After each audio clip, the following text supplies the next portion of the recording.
I mean, I'm not gonna lie. I was so happy. I was like, oh my god, I'm gonna be able. I'm going to the team of facility. I go to where they play. I go to where they live. Like this shit's crazy. And then I didn't know that they went to Worlds right when we went there. And I was like, oh my god.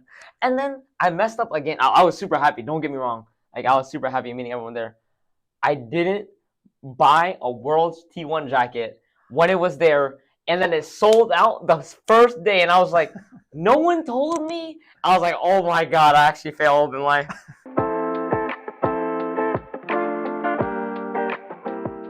Hi everyone, welcome to 1v1. I'm joined today by OXY following Cloud9's loss to MIBR here in the Americas Kickoff tournament. So OXY, Cloud9, you guys looked really good last week. You guys beat NRG, but then you've lost the last couple of games. You guys are out of the tournament. What do you think has gone wrong for the team in the last couple of games? I think the G2 game, I think that's when like the first time we felt like the pressure. Like obviously G2, like Aura is maybe the best team in the world, maybe best team in Americas for sure though. And then we're just like thinking about it too much. We're too scared to take fights, stuff like that. Like too scared to play wrong because we think they're insane. And then today against MIBR, I feel like we did play confidently. We did play our game in the first map. The two maps at the end, we didn't like listen, I guess, to our coach when he gave us like good tech pauses. He gave us like we won the rounds that he said like take space, but then after a couple of rounds we just like go back to just sitting on site. But we would let them just exec because on Abyss we knew that their execs were like their strong point, and then we just didn't disrupt it. We just like they had everything. There's like if they want to go B and exec B, they had all the space to do it, but we just played wrong. Interesting. Do you think that this group just needs a little more time to play together, to practice together? Because I know that there were some pretty late changes in the off season. With Mitch and Net coming in. Just maybe about a month ago. Do you think you guys just need a little more time? Oh, we needed way more time, but for the last like 3 weeks, I don't think we haven't had a single break day. Like we just practice and practice and practice because we don't have much time because the season starts way earlier this year, and it was kind of just like we just had to rush everything. And then the only other problem was like on the 9th, I think I remember, it's just Tejo came out, and the agent is absolutely busted. So we just changed on every agent, every map, almost every map, not Abyss. And then we just, I think we put in a lot of work. I think we showed what we can do, even with like, I think we had 2 weeks, 3 weeks of practice, not much, but, and then we just showed. I think it was good though. So I know that it's probably going to be a few weeks until you guys are playing again in stage 1. I mean, what sorts of changes do you think need to happen? Like, is it just a matter of more practice? I know Cloud9's known to make a lot of roster changes. Like, do you foresee that possibly happening? I mean, honestly, I don't foresee any changes happening because I feel like this team right now is a perfect mix of like everything we needed and wanted from even last year to this year. Like everyone has a good mindset. Like everyone's young. Everyone's like, not everyone's young, but like everyone still has the ambition to like win. And now I feel like more than ever, this is like the perfect mix of just like there's no one talking back. There's no one like there's no problems on this team. We just need way more practice. We need practice on every single map, and like that's all we need. Makes sense. You mentioned that like everybody's pretty young. I mean, you're pretty young yourself. You're 19, but you're already like kind of a veteran on the team. You've been on the team for a year. Do you feel like a veteran this year? Like, do you feel like you have a bigger voice this year? Oh, definitely. I feel like I've matured more. I guess I talk way more, but I mean, in my position, I think I'm still the same. As in, like, I'll just basically do what I want. OXY go kill. Yeah, basically.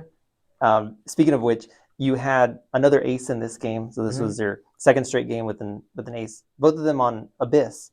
What is it about that map? I have no clue. Honestly, against G2, whoever just jumped off the map and gave me the ace, but I don't know.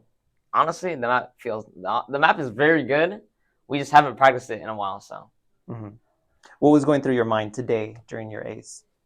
I was just like, I mean, nothing to be honest. I'm just so locked in my crosshair, so locked on where everyone is. I'm just like, shit, I'm just playing. Yeah, so I think you've quickly become like definitely one of the best duelists in the league. You were facing off against another one of the top duelists, maybe the top duelist in aspas. Does going up against aspas, like, does that kind of motivate you to sort of outduel him?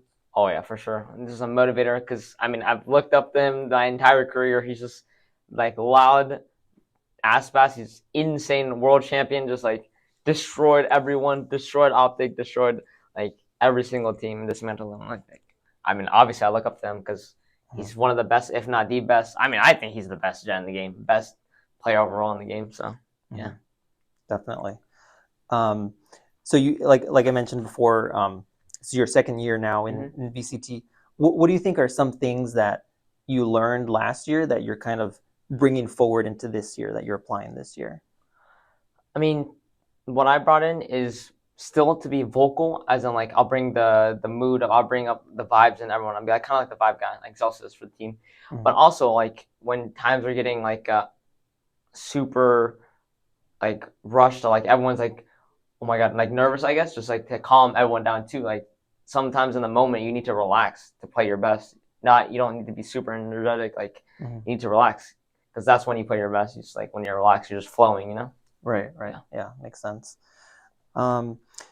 So I wanted to kind of end this interview with asking you a little bit about Faker, because I know that you're a big fan of Faker. I love Faker. So I know that you guys did, Cloud9 did a boot camp over at T1 headquarters during the off season. So I know that he wasn't there, but like, what was that like for you, just being at T1 headquarters? I mean, I'm not gonna lie, I was so happy. I was like, oh my god, I'm going to the T1 facility. I go to where they play. I go to where they live. Like, this shit's crazy. And then I didn't know that they went to Worlds right when we went there. And I was like, oh my god. And then I messed up again. I was super happy. Don't get me wrong. Like, I was super happy meeting everyone there. I didn't buy a Worlds T1 jacket when it was there. And then it sold out the first day. And I was like, no one told me? I was like, oh my god, I actually failed in life. Oh my god. Because I had the option to buy it, like, even before it came out. Right. And then the day of, I was walking into the facility, and I just see a line of people, like, at the bottom, like, right when Worlds start. I was like, what's going on here? And then I just realized that the T1 shop is, like, the bottom floor. They bought all the jackets instantly. And I'm just like, oh my god. Biggest fail of my life for sure, though. Well, you got to go back. Yeah, I 100% got to go back. I need one of those World jackets. Their World jackets are insane. Yeah. Holy shit, that shit's insane. Yeah, definitely got to go back. I mean, if you ever get to meet Faker in person, like, what would you say to him? Jesus, I don't even know. I'll be too scared to say it. I'm like, that's Faker. I don't know. I'd be scared. But, I mean, he's just the GOAT. That guy's actually just the GOAT. Yeah, man. Unquestioned. I one more Faker question. He's actually, so tonight he's going to play in his 1,000th game as a pro with T1. Kind of, what's your reaction to that? Can you even imagine playing 1,000 games with one team at a pro level? I mean, honestly, props to him for being there for so long and keeping a good, like, core. Like, he keeps people around him, like, and he knows what, like, changes to make. And look, their team, like, they only made one change last year. Was it the top Doran, right, for Zeus, which crazy to me. I'm not even gonna lie, but that guy, because I love Zeus too. And then I was like, yeah, Faker definitely, he makes the right choices all the time for sure. Yeah, he's the GOAT. He actually is the GOAT. And I guess just the last thing here. So your guys' run in kickoff is over. So what are the next few weeks going to look like for you and the team? Today, you get time off to just do whatever, blow off some steam, just relax, try to calm down from the loss. And then after that, back to practice. I think we're going to practice until teams leave to Bangkok, because everyone's practicing. I need to practice because we can scrim any team and every team. Like, we've been scrimming Santos a lot. We've been scrimming, like, now we can scrim, like, all the teams because we're out now. So we'll get, like, before, our biggest, like, not mission, was the biggest, like, problem was time. Like, we didn't have much time. So now we have unlimited time to do what we want, and we're just gonna practice until season starts. Yeah, practice makes perfect. Yep, practice makes perfect. So yeah, so that's all I have for you. Is there anything else you want to say? Any parting words for the fans? Shit, I mean, I did well today, kind of. Still lost, but I'm coming back, and I won't do bad this time. All right. Well, we look forward to seeing you during stage 1, and best of luck. Thank you.